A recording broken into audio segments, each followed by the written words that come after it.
حتی اذا رأوا ما یوعدون فسیعلمون من اضعف ناصرا واقل عددا قل ان ادری اقریب ما توعدون ام یجعل له ربی امدا عالم الغیب فلا یظہر علی غیبہ احدا الا من ارتضی من رسول فإنه يسلك من بین یدیہ ومن خلفہ رصدا لِيَعْلَمَ أَنْ قَدْ أَبْلَغُوا رِسَالَاتِ رَبِّهِمْ وَأَحَاطَ بِمَا لَدَيْهِمْ وَأَحْصَىٰ كُلَّ شَيْءٍ عَدَدًا صدق اللہ مولانا العظیم۔ حضرات، سورہ الجن کی یہ اختتامی آیات ہیں۔ جیسا کہ آپ کو معلوم ہے کہ سورہ جن مکی سورہ مبارکہ ہے اور نبی پاک صلی اللہ علیہ وسلم کے مکی دور کے بھی ابتدائی حصے سے تعلق رکھتی ہے۔ یہ وہ دور تھا کہ جب اہل ایمان کی تعداد بہت کم تھی اور وسائل کے لحاظ سے بھی وہ بہت کمزور تھے اور انہیں طرح طرح سے ستایا بھی جا رہا تھا، اور مخالفین یہ سمجھتے تھے کہ یہ اہل ایمان کبھی کامیاب نہیں ہو سکیں گے اور غلبہ ہمارا ہی ہوگا۔ خانہ کعبہ پر بھی انہی کا غلبہ تھا، وہی اس کے مجاور تھے، وہی دیکھ بھال کرتے تھے۔ تو اللہ تعالیٰ نے اسی حوالے سے یہاں کچھ باتیں بیان فرمائی ہیں۔ فرمایا حتیٰ اذا رأوا ما یوعدون، یہ مخالفین جو ہیں جب دیکھ لیں گے اس چیز کو جس کا ان سے وعدہ کیا جا رہا ہے، فسیعلمون، تو پھر انہیں معلوم ہو جائے گا کہ من اضعف ناصرا، کہ کس کے مددگار کمزور ہیں، وَأَقَلُّ عَدَدًا، اور تعداد میں کم ہیں۔ یعنی یہ سمجھتے ہیں کہ ہم تعداد میں زیادہ ہیں، قوت میں زیادہ ہیں، وسائل مال اسباب ہمارے پاس زیادہ ہیں، اور یہ اہل ایمان مٹھی بھر ہیں، کمزور ہیں۔ تو اللہ تعالیٰ نے فرمایا کہ جس چیز سے ان کو باخبر کیا جا رہا ہے، جب ان کے سامنے وہ چیز ظاہر ہو جائے گی تو انہیں پتہ چل جائے گا کہ کس کے مددگار کمزور ہیں اور کون تعداد میں کم ہے۔ یعنی کتنا عرصہ گزرا کہ مکہ فتح ہو گیا، آپ صلی اللہ علیہ وسلم اور آپ کے پیروکار فاتح کی حیثیت سے شہر میں داخل ہوئے، اور یہی مخالفین آپ کے سامنے گردنیں جھکائے کھڑے تھے کہ اب ہمارے سر ہمارے کندھوں پر نہیں رہیں گے، اس لیے کہ ان کو اپنے سب کرتوت یاد تھے۔ تو اللہ تعالیٰ اس چیز کو بیان فرما رہا ہے کہ یہ کتنی غلط فہمی میں مبتلا ہیں، سمجھتے ہیں کہ یہ تو تعداد میں کم ہیں، کمزور ہیں، ہم مضبوط جتھا ہیں، ہم طاقتور ہیں اور ہمارے سامنے یہ پنپ نہیں سکتے۔ تو اس چیز کی طرف توجہ دلائی جا رہی ہے۔ اور پھر کہ کل، اے نبی صلی اللہ علیہ وسلم آپ فرما دیں، ان ادری، میں نہیں جانتا، مجھے معلوم نہیں ہے، اقریب ما توعدون، کہ جس چیز کا تم سے وعدہ کیا جا رہا ہے وہ قریب ہے، ام یجعل لہ ربی امدا، یا میرے رب نے اس کے لیے کوئی لمبی مدت مقرر کر رکھی ہے۔ یعنی اللہ تعالیٰ مجھے جو کچھ بتاتا ہے میں تو اسی کو تمہارے سامنے پیش کرتا ہوں، باقی جس چیز کا تم سے وعدہ کیا جا رہا ہے وہ قریب ہے یا دور ہے یہ میرا رب ہی جانتا ہے، جو مجھے پیغام دیا جاتا ہے وہ میں تم تک پہنچا دیتا ہوں۔ عالم الغیب، وہی غیب کا جاننے والا ہے، غیب کا علم کسی کو نہیں ہے۔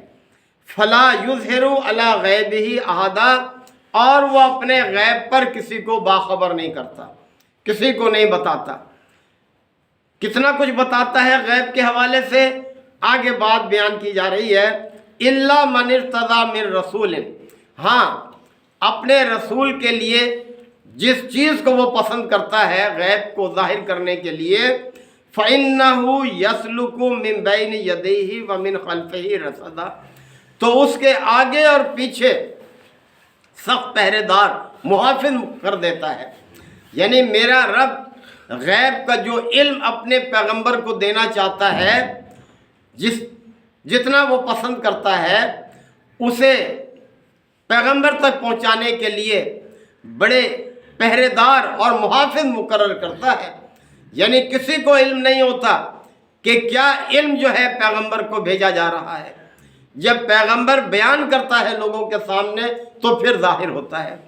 تو یہ غیب کا علم میرے رب کے پاس ہے، اور جتنا وہ ظاہر کرنا چاہتا ہے اپنے پیغمبر پر وہ بڑی سخت حفاظت کے ساتھ ظاہر کرتا ہے.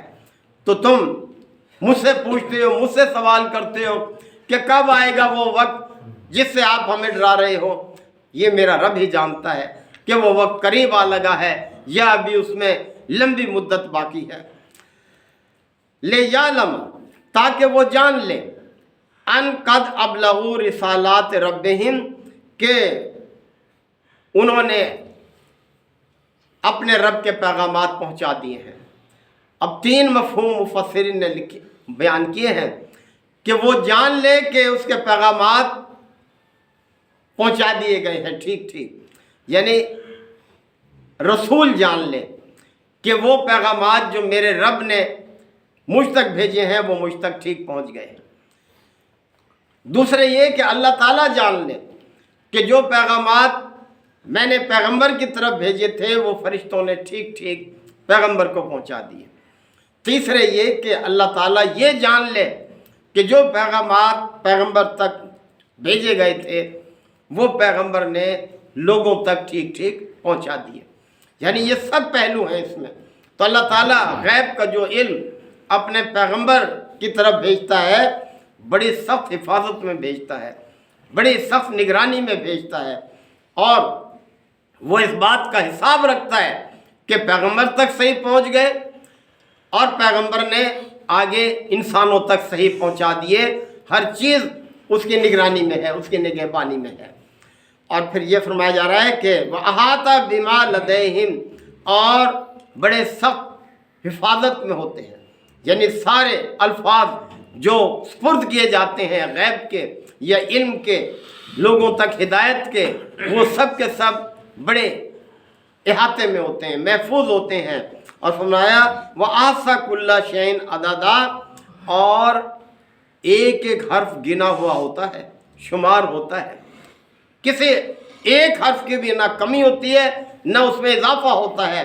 جو اللہ تعالیٰ پیغام اپنے فرشتوں کے ذریعے سے پیغمبر تک بھیجتا ہے، ایک ایک حرف اس کا گنا ہوا ہوتا ہے، اللہ کے شمار میں ہوتا ہے. اور جیسے ابھی تلاوت فرما رہے تھے کہ کُلَّ شَيْءٍ أَحْصَيْنَاهُ فِي إِمَامٍ مُبِينٍ، کائنات کی ہر چیز ایک بڑے واضح نگہبان کی نگرانی میں ہے. ایسے الل ٹپ نہیں ہے اللہ تعالیٰ کا نظام. بارش جو برستی ہے ایک ایک قطرہ حساب میں ہوتا ہے. جو سانس تم لیتے ہو وہ سب گنے ہوئے ہیں کہ کتنے سانس تمہارے مقرر ہیں، کتنے لے لیے ہیں، کتنے باقی ہیں. یعنی اللہ تعالیٰ کے ہاں ہر چیز ایک واضح نگہبان کی نگرانی میں ہے. ایسے نظام یہ نہیں چل رہا. اتنی قدرت کے ساتھ یہ نظام وہ چلا رہا ہے. ہر چیز پر اس کے نگہبان مقرر ہیں، ہر چیز کی نگرانی ہو رہی ہے.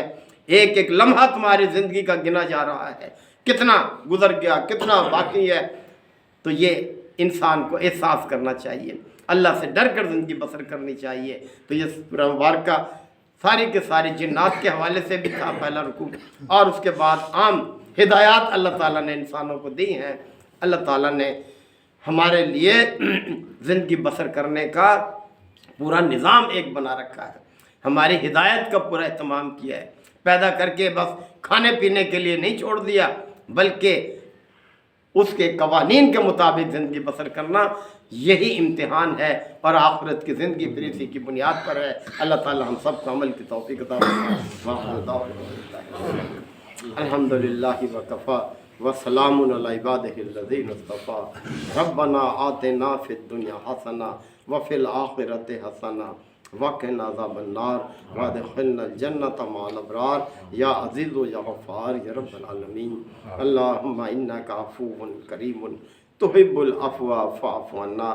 اللہم من احییتہ منا فاحیہ علی الاسلام ومن توفیتہ منا فتوفه على الإيمان يا شافي الأمراض اشف مرضانا ومرضى المسلمين يا قاضي الحاجات اقض حاجاتنا وحاجات المسلمين اللهم أعز الإسلام والمسلمين ربنا تقبل منا إنك أنت السميع العليم وتب علينا إنك أنت التواب الرحيم صلى الله تعالى على خير خلقه محمد وآله وصحبه أجمعين سبحان الله